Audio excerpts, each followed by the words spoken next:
မ်နင်အဲ့ဒီကောင်လေးကြိုက်နေတာကြားမလား ဖြစ်ဘူးကြာငဲကောင်လား ဘသူပြောမပြောပါဟုတ်သလားမဟုတ်ဘူးလားဆိုတာကိုပဲငါမေးတာကိုသာနင်ဖြေစမ်းပါဘာမှသူများကိုရန်လုံးနေစရာမလိုဘူး ထုတ်တယ်ဖေဖေချင်တဲ့အတိုင်းပဲ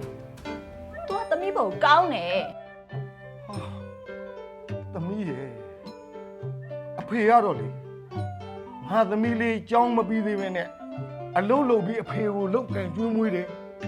စဉ်းစားဆင်ញင်နိုင်တဲ့အုံနောက်ရှိတဲ့သမီးဆိုပြီးတော့ကျေနပ်ပီတိတွေဖြစ်လေရတာနိကြိုက်စရာအလောက်ပဲရှားသလားအဲ့မင်းတွေ သူကဘာဖြစ်နေလို့လဲဖေတို့အမြင်မကြီးဖြစ်နေတာသူသမီးဘုံကောင်းမှလို့သမီးတော့ပြောနေတဲ့ဟာကို ဟာသမီးကအဖေကိုပြန်ပြောတယ်ဒီကောင်းအတွန်းနဲ့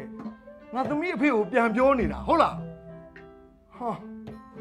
ငါเจ้าတစ်ဖက်နဲ့အလုံးလုံးကင်ကျွေးတယ်ဆိုပြီးငါ့ကိုပုံကန်တာလား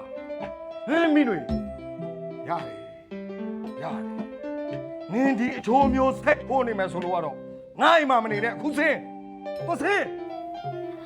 ဖေရဲ့ဆုံးဖြတ်ချက်ကဒီလိုဆိုမှတော့သမီးဒီမှာစနေစရာအကြောင်းမရှိဘူး